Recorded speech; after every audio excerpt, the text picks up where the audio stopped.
permasalahannya kita kan ada terkendala sama undang-undang itu. Nah, itu, ya kan? Contoh, misalnya depan kantor gubernur itu gelap. Kita ini gemes nih. Tapi kita berpikir enggak nanti ini kalau kita kritik itu gitu loh.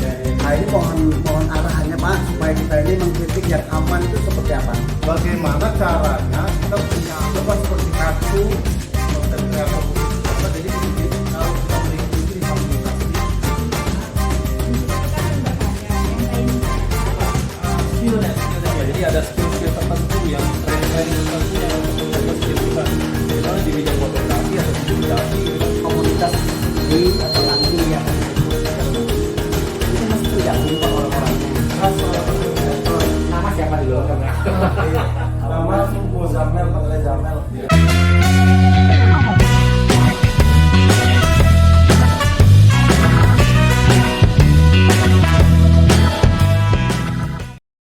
Ditambah dengan penguasaan teknologi, dan saya kira teman-teman sudah paham semua itu.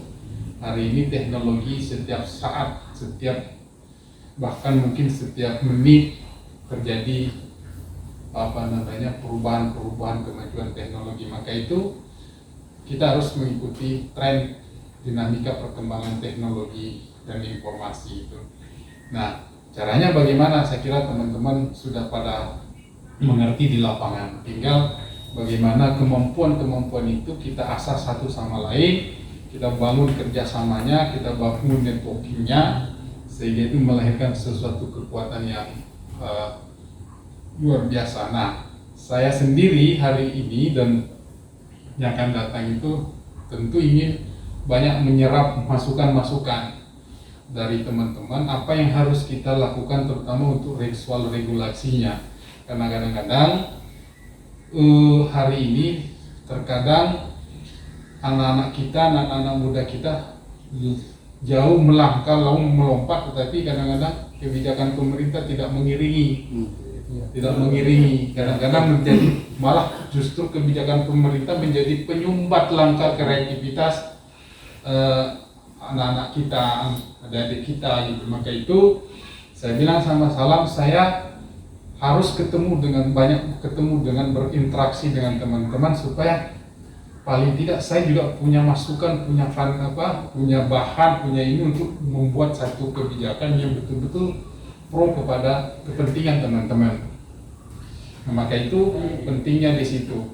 Nah, saya berharap teman-teman kadang-kadang saya tanya sama Salam, teman-teman tapi tidak alergi kan? Kadang-kadang gitu. Tapi menurut saya hari ini tidak boleh, kita harus masuk pada wilayah-wilayah itu karena ini terkait dengan kepentingan bersama. Pemerintah juga punya kepentingan, adik-adik sekalian atau anak-anak generasi muda kita juga punya kepentingan. Kepentingannya apa? Adalah kepentingan bagaimana punya akses yang cepat dengan kebijakan-kebijakan pemerintah. Itu yang harus kita terobos.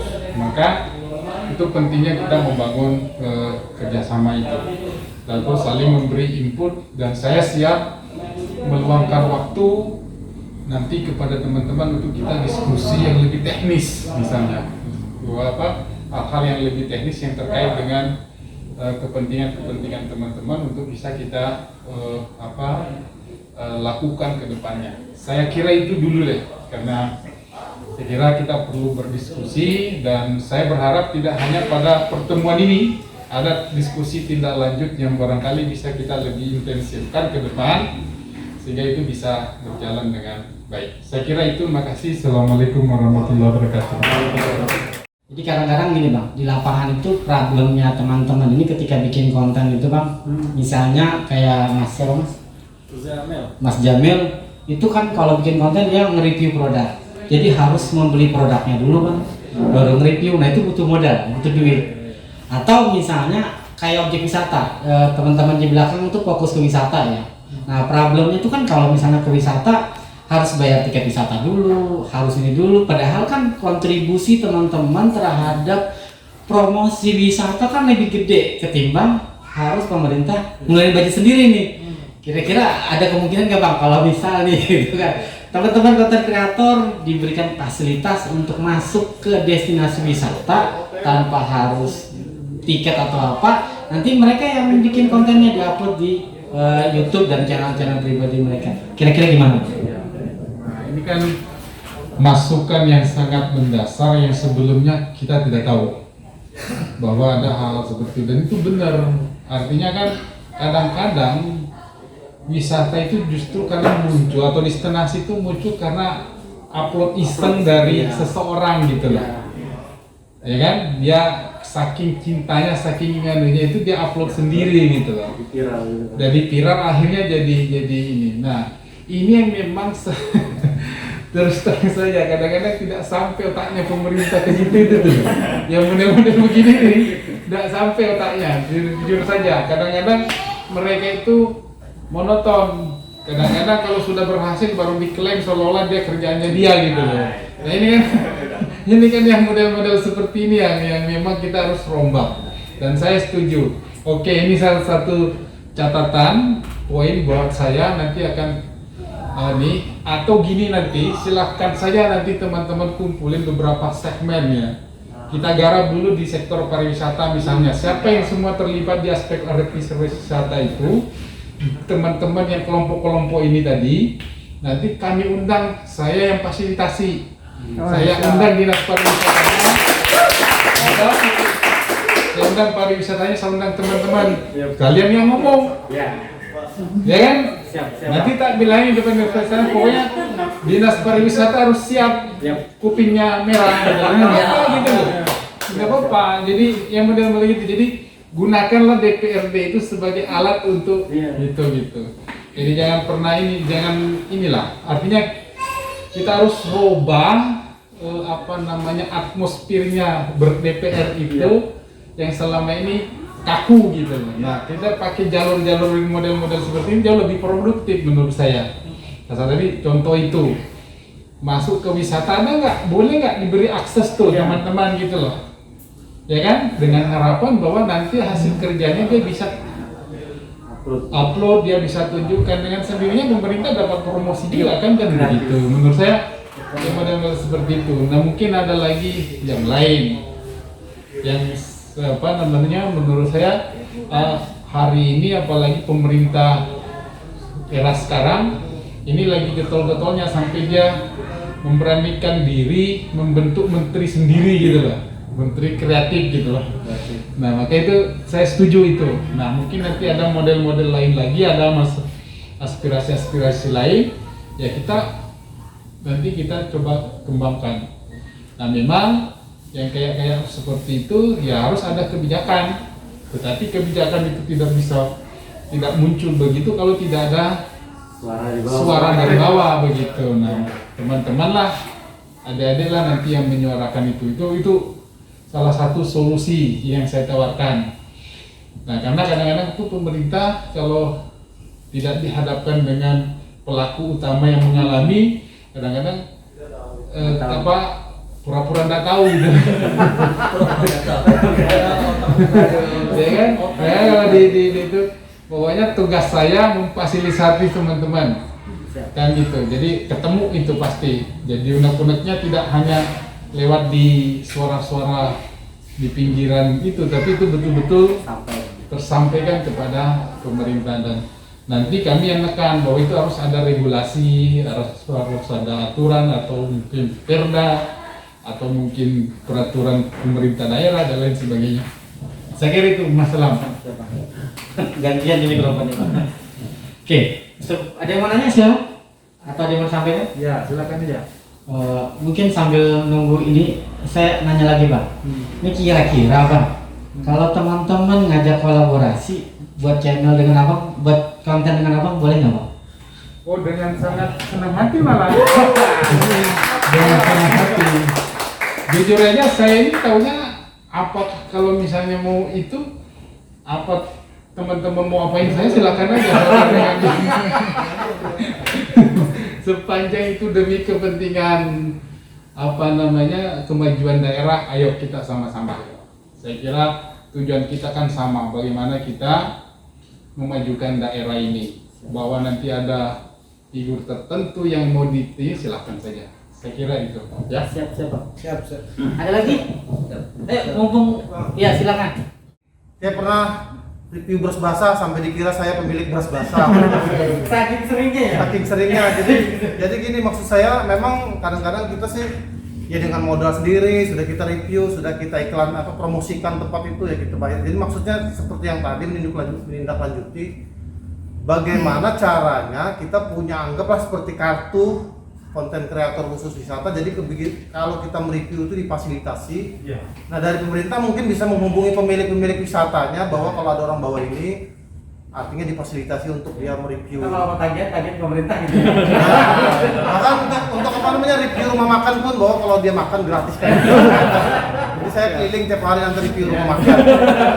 Makin rajin promosi. Jadi saya sudah lumayan banyak, sampai ke Serayu itu rame orang di situ. Komentarnya macam-macam, minta diskon sama saya. Saya bilang saya ini, Bang, saya bawa 20 orang ke Serayu kemarin ya, kolam renang Serayu. Bisa nggak minta diskon? Saya bilang, Bu, saya ini hanya bikin konten situ. Jadi begitu masukannya, mungkin bagaimana caranya supaya bisa dipermudah fasilitasnya. Itu salah satu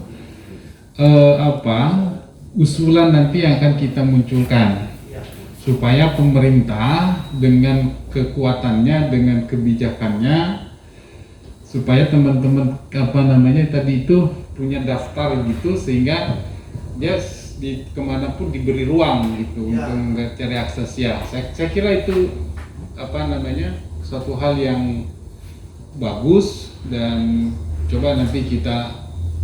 saya coba nanti akan fasilitasi, kita pertemukan aja langsung dengan misalnya Dinas Pariwisata.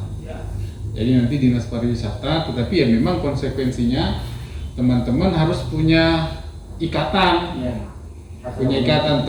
apapun nanti namanya itu silakanlah dirembukan supaya nanti itu terkontrol. Jangan sampai nanti kadang-kadang kan saya merasa ada akses begitu langsung ada anggota siluman gitu kan. Semua jadi anggota nanti. Nah itu waspadai aja yang model-model seperti itu. Akhirnya apa, nanti teman-teman lagi yang kena dampaknya, efeknya dari itu, karena sekarang ini kadang-kadang yang begitu-begitu ada orang yang berniat baik dan lain sebagainya, tapi pada saat yang sama bisa saja ada orang yang memanfaatkan situasi, akhirnya merusak nama teman-teman. Pasti paling biasanya pemerintah itu yang ditanyai duluan gitu loh, gitu. Tapi seolah-olah kita sama-sama ini sudah ada, menurut saya sudah ada masuk di sini, sudah ada bahan saya langsung gitu. Untuk kita nanti komunikasikan dengan pemerintah provinsi, apalagi Bu Sri ini kepala dinasnya cukup proaktif terhadap kreativitas anak-anak muda gitu ya. Apalagi kalau dia terkait dengan menyangkut kepentingan kepariwisataan, saya lihat orangnya sangat care begitu. Tapi meskipun demikian, kalau kita nggak proaktif juga memberi masukan ke beliau-beliau itu, saya kira akan lambat juga. Maka itu teman-teman, kalau ada apa-apa begitu silahkan aja sampaikan, jadi kita bisa cepat menyampaikan ke pihak pemerintah, terutama Dinas Pariwisata saat ini. Ya, oke, saya kira sepakat aja saya. Kita ini sebagai konten kreator, ketika Bapak datang, kita itu seperti dapat wadah. Ya, kita ini harus sama siapa kita ini curhat gitu ya. Alangkah baiknya ketika kita itu diberi kesempatan seperti ini, kita bentuklah suatu forum atau yang bisa ini. Jadi Bapak sebagai pembina kita atau seperti apa, itu satu yang saya inginkan, yang mungkin teman-teman juga ingin seperti itu. Ketika kita ini ada problem di situ, ayo kita kumpul dengan Bapak sebagai pembina, itu akan lebih terarah. Harusnya seperti itu. Satu. Yang kedua, memang dari teman-teman ini Pak, mohon izin sebelumnya, kita itu sebenarnya pengen kolaps dengan Bapak. Jadi nanti kita punya channel itu Tapso, itu pengen kolaps dengan Bapak. Kita coba ulik dengan Samarinda itu seperti apa, kedepannya seperti apa. Satu, ya itu aja mungkin dari saya. Terima kasih, mohon maaf kalau saya ada kurangan dalam penyampaian bahasa saya. Cuma kalau kita melihat anggota dewan, biasanya kan tegang. Jangan tegang-tegang lah, saya juga takut nanti. Nggak, mungkin kita ada gimmick atau gimana supaya kita lebih cair aja Pak. Seperti itu. Ya, seperti itu Pak. Terima kasih. Assalamualaikum warahmatullahi wabarakatuh. Saya kira begini, betul. Jadi silakan saja nanti teman-teman diskusikan, intensifkan diskusinya seperti apa model kerangka berhimpunnya. Saya nggak campuri, itu urusannya teman-teman. Yang penting kuncinya adalah utamakan kebersamaan. Karena organisasi itu kalau tidak ada kebersamaan biasanya di awalnya aja, di situ Hilang. ya itu satu. Ya, itu satu. Yang kedua, kalau teman-teman memang menganggap saya bisa memberikan warna untuk kepentingan teman-teman, monggo silakan, saya siap saja jadi pembina. Itu satu. Yang kedua, termasuk tadi yang memang menurut saya Republik ini sudah terlalu banyak bebannya, jangan lagi terlalu gaya hidupnya pun juga perlu beban gitu. Jadi santai, kita harus santai memang. Nah, saya memang orangnya tidak terlalu inilah. Pak Salam ini tahu persis ya gayanya begini nih.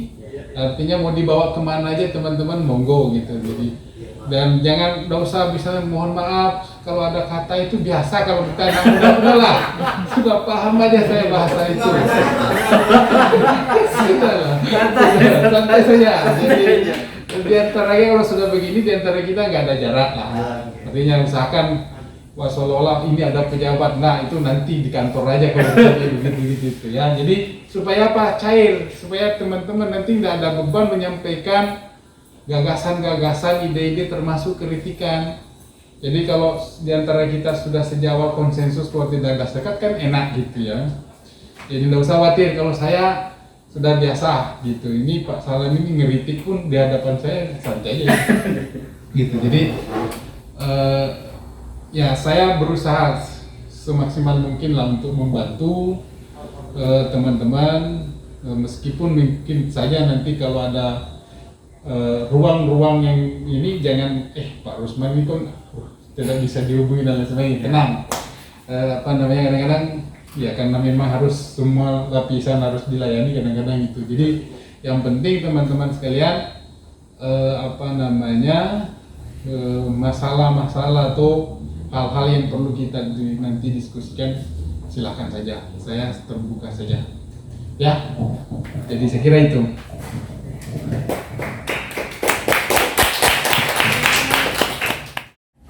Ini kan teman-teman sudah berkumpul semua kan. Kita juga di sini ada pelatihan, dikasih skill sama Pak Abi. Jadi ada beberapa skill yang sudah dikeluarkan. Terus juga kalau bisa saran dari kami sih Pak, apakah ada gitu dari pemerintah dana tertentu untuk meningkatkan skill kita semua. Jadi kayak training seperti ini kan Pak Abi kasihan juga kan, gratis kan. Jadi ada biayanya mungkin, atau disediakan tempat di tempat yang lebih bagus lagi atau gimana gitu dari pemerintah. Ini kurang bagus ini. Nah, jadi kalau sebenarnya sih ini Pak, skillnya Pak. Jadi ada skill tertentu, yang training tertentu yang untuk meningkatkan skill kita. Misalnya di bidang fotografi atau videografi gitu kan. Kan nanti kalau dari Pak Abi kan dari sisi CEO kan, dari search engine-nya kan. Nah itu kalau misalnya ada budgetnya kan, itu Pak Abi lebih semangat lagi. Mengeluarkannya juga nggak kulit-kulitnya aja, kayak gini kan kita masih bahkan kulit-kulitnya aja, isinya masih belum. Nah kalau ada budgetnya kan Pak Abi pasti lebih semangat gitu Pak. Jadi kalau bisa ada dananya dari pemerintah atau ada programnya gitu Pak. Jadi untuk meningkatkan sumber daya manusia lah, istilahnya seperti itu Pak. Terima kasih. Baik, ini pertanyaan bagus. Yang jelas pasti saat ini di pemerintah belum ada. Kenapa? Karena saya yakin yang model-model begini kan lahir dari ini. Tapi ini tidak apa-apa, artinya paling tidak kita minta ke pemerintah nanti, dan saya akan sampaikan kepada Dinas Pariwisata supaya membuat satu program untuk pelatihan kepada anak-anak kreator itu loh. Nah, paling tidak ada begitu, atau mungkin kita saja nanti kita carikan jalan lain. Jalan lainnya apa? Mungkin bisa kerjasama dengan pihak lain tertentu yang sifatnya tidak mengikat begitu, tetapi memberikan kepedulian untuk kegiatan-kegiatan seperti ini. Banyak caranya. ya. Kadang-kadang kalau belum dimulai aja, kadang-kadang kalau udah ketemu kan ada aja tuh jalannya ya. Tapi itu ide bagus supaya ke depan itu apa namanya komunitas ini berkembang terus. Kemudian kompetensinya semakin hari semakin baik. Kemudian pelatihannya lebih sering. Kemudian apa namanya termasuk kemampuan teknis dan lain sebagainya, kan itu yang diperlukan oleh teman-teman, sehingga semua produk yang dihasilkan nantinya itu semakin hari semakin memiliki kualitas yang bagus. Saya Pak di nasional Pak. Ya, itu ya. Saya artinya Buat relatif nih, kamu ecek-ecek masih. Kayaknya pelan-pelan. Insya Allah kita akan apa namanya bangun dengan pelan-pelan. Maka bersyukur ada beliau ini, artinya mau memperakarsai lebih awal. Tapi menurut saya kan ini sudah tekniknya beliau ini mengundang saya begini, bahwa ada loh yang begini, itu maksudnya dia tahan saya. Padahal Ya. banyak punya channel YouTube juga. Ya, jadi insya Allah setelah ini nanti akan kita sampaikan ke pemerintah supaya ada ini kepedulian lah pemerintah terhadap kreativitas anak-anak milenial begitu. Saya kira itu.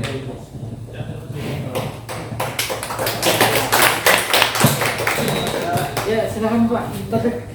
Nambahin sedikit Pak, kan tadi kan komunitas ini atau nanti akan dibentuk segala macam. Ini kan masih tergabung Pak orang-orangnya.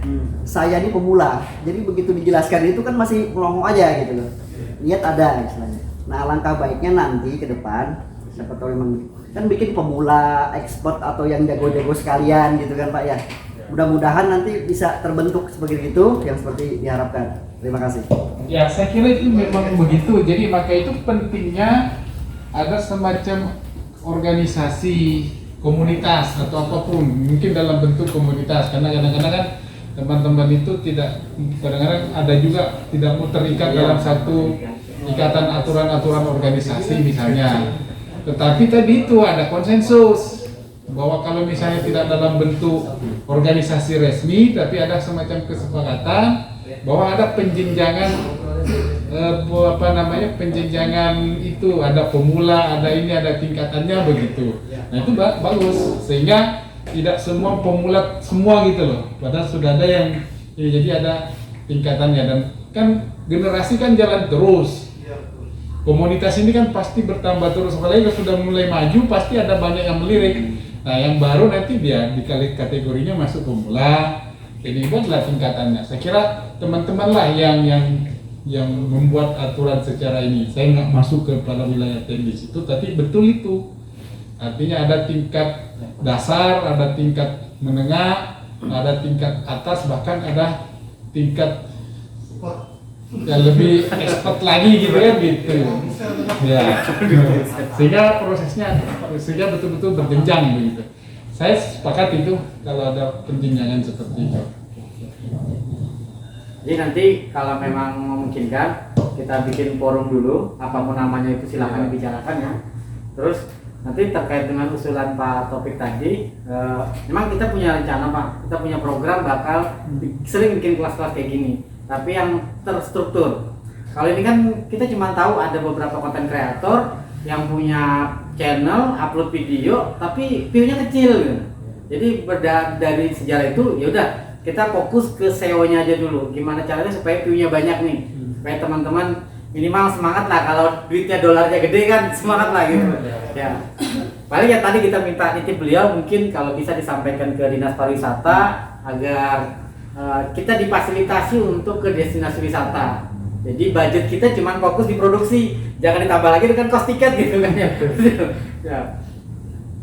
So, kalau soal itu misalnya nanti Pak, kita buat kelas berjenjang dan ini. Kalau soal anggaran di pengalaman saya Mas ya, di Bontang saya setahun yang lalu memang nggak diundang bikin acara di Bontang. Kita bikin acara di Bontang sama kayak gini, skemanya gratis. Kita dana pribadi ke sana, bikin kelas untuk teman-teman pariwisata ya.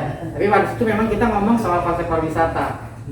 Baru tahun ini Diskominfo Bontang buat anggaran untuk bikin workshop. Kemarin mereka ngubungin saya, Pak Abi katanya. Saya di bahasa panggil Abi Bang. Pak Abi katanya kalau misalnya bulan Juli kita bikin workshop bisa nggak? Bisa. Setahun kemudian. Jadi kalau kita mengharap anggaran pemerintah usulan dulu gitu ya. Jadi dulu prosedurnya lama gitu. Gitu. Paling kita ngobrol nanti gimana teknisnya, apakah lewat jalur beliau atau gimana supaya ada pos-pos yang bisa memfasilitasi kita. Mungkin itu soal anggaran ya. Yang penting kita mulai dulu lah. Atau kalau memang sepakat mungkin nanti gini, kita fokus satu destinasi wisata mana dulu, sama-sama nge-up, sama-sama bikin konten, itu viral, ada dampaknya kan. Kita lihatin nih ke pemerintah dulu hasilnya gitu. Iya. Nah, kalau misalnya mau ke destinasi wisata sana, undang beliau, suruh beliau jadi apa di situ gitu kan, monggo gitu. Bisa kan ya? Oh, mau tuh lagi. Gas. Langsung Membahas soal konten kreator. Nama siapa dulu? Nama Muzamel, panggilnya Zamel. Saya menanyakan tentang tadi kan ada yang bilang ada yang pemula. Kalau di sini tadi kan berbicara tentang apa tadi masalah bagaimana cara mengembangkan kan. Nah, di satu sisi ada sisi lainnya, karena yang bagi yang pemula, bagi kami ini kan genrenya banyak nih konten kreator. Nah, nggak bisa disimpulkan semua jadi satu bab, nggak bisa. Nah, sekiranya bagaimana kalau memang nanti punya sebuah himpunan atau organisasi yang ibaratnya lebih cenderung ke konten kreator, khususnya lebih ke tim, karena saya juga punya selama ikut konten kreator banyak teman-teman yang ibaratnya dari pemerintahnya memberikan apresiasi dengan cara mengadakan acara seperti fanfest-nya, ada festival di mana konten kreator bergabung semua. Entah kadang dia nunjukin karya mereka, misalnya dalam tiap tahun karya apa yang bisa diapresiasi dari mereka semua yang mereka buat gitu kan. Dan juga kalau bisa dibuatkan tidak hanya sekedar cara pengembangan, cara pelatihan, misalnya mengkonsep, membuat sesuatu bagaimana bentuk jadinya seperti apa. Menurut saya lebih enak dikelola, dikembangkan. Biar begitu teman-teman terlatih. Karena kalau sekarang saya lihat tuh konten kreator Samarinda lebih ke individu, lebih ke lebih ngincar masing-masing lah, nggak mau berbaur ya. Aku punya ilmu saya sendiri, nggak ikut campur mereka. Nah, bagaimana sekiranya kan baru ada ICC, soalnya ada juga konten kreator Samarinda juga buat, tapi nggak semuanya mereka tahu. Kiranya bisa bergabung, bisa jadi satu, saling mengenal sama-sama lain walaupun berbeda genre. Nah, sekiranya bisa melebar luas, nggak cuma tahu Samarinda, di Balikpapan juga ada, Tenggarong. Nah, soalnya saya agak bukan iri sih, soalnya gimana caranya pemerintah tuh lihat, bisa mengapresiasi teman-teman ini loh berkarya. Pandangan pemerintah apa tentang itu? Sementara saya nggak pernah melihat itu, cuma melihat dari kota-kota daerah-daerah Jawa yang sudah berhasil lah ibaratnya melihat, entah buat film pendek atau apa. Antusiasnya kurang, cuma sekedar lomba juara satu nggak ada. Maksudnya ya mungkin perkumpulan mereka. Mungkin itu aja sih. Oke. Ya, saya kira gini aja, kalau memang begitu mungkin kadang-kadang kan orang mau berkumpul itu kalau sudah menemukan satu kebersamaan kepentingan begitu. Nah, mungkin selama ini terkesan masih individu karena berdasarkan konten sendiri-sendiri begitu. Nah, dengan konten kreatif yang ada di bergabung jadi satu, maka itu ditunjukkan aja dulu, diajak bersama-sama seberapa dulu, nanti kan lama-lama itu akan terpanggil sendiri, merasa ketinggalan kalau tidak gabung gitu. Diciptakan aja suasananya supaya kalau tidak bergabung tuh bakal begitu. Jadi menurut saya itu yang harus kita lakukan. Tapi kalau memang ada 1-2 orang yang belum, ya biarin aja dulu. Yang penting yang ada ini dulu gabung gitu kan, dulu bersama-sama. Nah, sambil nanti kita melakukan penguatan. Nah, selain tadi keterampilan teknik penguasaan teknis ya, konten kreatifnya itu, yang paling penting itu juga nanti kita akan belajar bagaimana memaintenance organisasinya gitu loh. Supaya selain penguasaan tekniknya, kemudian yang penting juga itu adalah bagaimana kita membangun penguatan kerjasama tim di antara yang satu profesi atau yang satu punya sebuah hobi yang sama begitu. Nah, kalau itu sudah jalan dengan baik, saya yakin itu akan dengan sendirinya. Nah, pemerintah pasti akan mengejar Anda. Hari ini mungkin belum, karena dianggapnya masih bisa dia kendalikan satu-satu per orang begitu. Tapi kalau sudah dalam bentuk ini dia bisa, bahkan sebaliknya teman-teman bisa menekan kebijakan pemerintah. Nah itu harus diciptakan begitu. Nah, saya kira itu yang harus dimulai. Memang tidak gampang dan tidak mudah, tetapi sesuatu harus dimulai dulu. Dan saya kira kita harus coba. Dan kalau memang sepakat teman-teman, ayo kita pelan-pelan sama-sama. Gitu.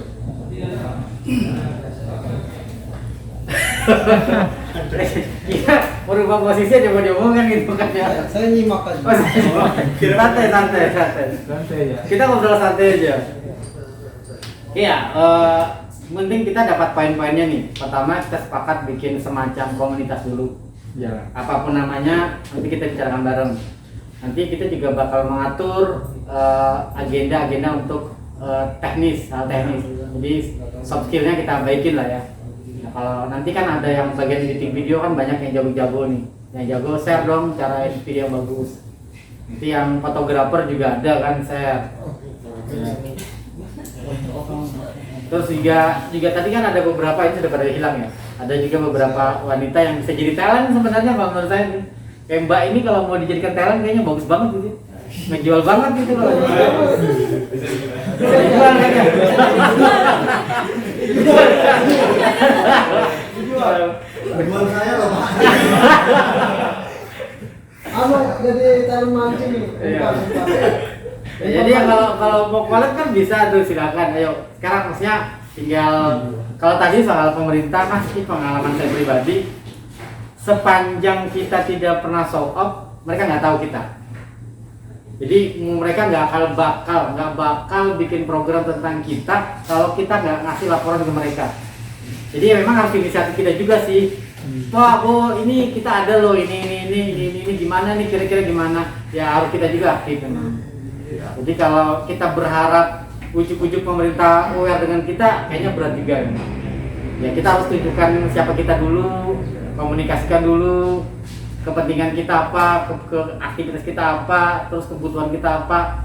Tadi beliau sudah ngomong tuh, siap memfasilitasi kan ya.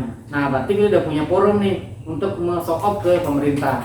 Nah, tinggal teman-teman siapin nih, apa kendalanya, apa problemnya, apa permohonannya kepada pemerintah agar difasilitasi.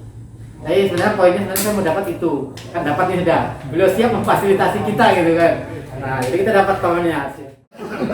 Terima kasih Pak, mohon izin. Jadi kita berbicara masalah kritik mengkritik, ya. Ini saya pikir teman-teman konten kreator Samarinda itu kritis. Nah, permasalahannya kita kan ada terkendala sama undang-undang ITE. Nah itu, ya kan? Contoh, misalnya depan kantor gubernur tuh gelap. Kita ini gemes nih. Tapi kita berpikir, kena nggak nanti ini kalau kita kritik itu gitu loh. Nah ini mohon arahannya Pak supaya kita ini mengkritik yang aman itu seperti apa. Terima kasih. Salah kalau dianggap undang-undang jebakan Batman gitu ya. Satu sisi undang-undang ITE itu membolehkan untuk berkreasi, tapi pada saat yang sama justru kreativitas itu atau kreator itu bisa saya terhenti karena dianggap melakukan penghasutan. Jadi intinya 3 saja. Sepanjang kontennya tidak bersifat menghasut, itu yang paling dijaga itu. Menghasut kemudian memprovokatif, kemudian melakukan penghinaan. Nah, memang yang ketiga ini penghinaan yang sampai hari ini kadang-kadang sumir. Ya, definisi penghinaan itu yang seperti apa? Nah, kadang-kadang itu yang sumir ya. Maka itu hati-hati di situ saja. Tapi kalau misalnya melahirkan sebuah koreksi terhadap kebijakan tidak sifatnya personality, monggo saja. Yang penting hindari untuk yang sifatnya personality tertentu begitu. Karena itu bisa dianggap perbuatan tidak menyenangkan. Kalau kebijakan itu boleh dikritik seperti apapun pedasnya kritik itu. Yang penting bukan personal atau individu pengambil kebijakan itu yang diungkap gitu. Jadi itu yang penting dijaga oleh teman-teman semua. Kalau kebijakannya misalnya mau dikritik, monggo, misalnya mungkin dengan karikatur, yang penting jangan personal. Nah, seperti misalnya tokoh tertentu jangan, karena pasti undang-undang ITE juga itu yang menjeratnya gitu. Nah, kalau misalnya kebijakan itu monggo. Ya, kedua jangan sifatnya provokatif saja. Seperti yang ketiga kan jangan menyebar hoax gitu. Hoax itu adalah sesuatu yang diberitakan di luar daripada kondisi yang sebenarnya, sehingga orang terpengaruh, orang ini, itu yang disebut ini, berita bohong lah, jangan sampai itu. Ya, saya kira itu. Jadi ITE ini memang sekarang lagi direvisi, tetapi itu memang sampai hari ini masih tarik menarik. Ada pihak tertentu di Republik ini mendorong supaya ITE itu dihapus, tapi ada pihak yang tetap mempertahankan. Tapi biasalah di alam negara demokrasi kayak negara kita, pasti ada yang namanya pro kontra. Yang penting teman-teman jaga saja 3 hal yang saya sebutkan tadi, supaya itu menjadi bingkainya teman-teman lah. Dan kalau bisa ada nanti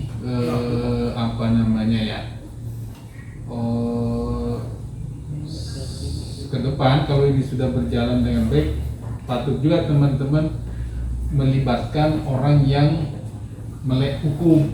Jadi teman-teman yang punya penguasaan hukum itu diajak masuk, tidak apa-apa, hanya untuk mengkonsultasikan kalau misalnya ada sesuatu yang mau diangkat gitu. Ini bisa bertentangan apa enggak gitu. Nah gitu.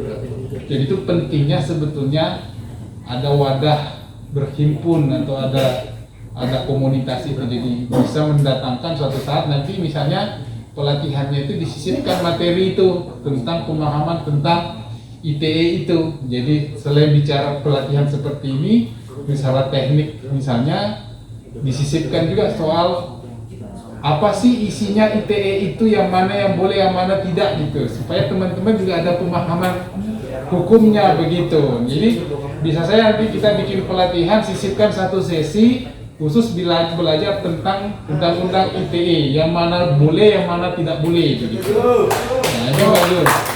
Nah, nanti kalau memang ada pelatihan berikutnya, kalau mau melakukan itu, nanti saya yang menyiapkan tenaga ahlinya. Nah, tinggal dipastikan.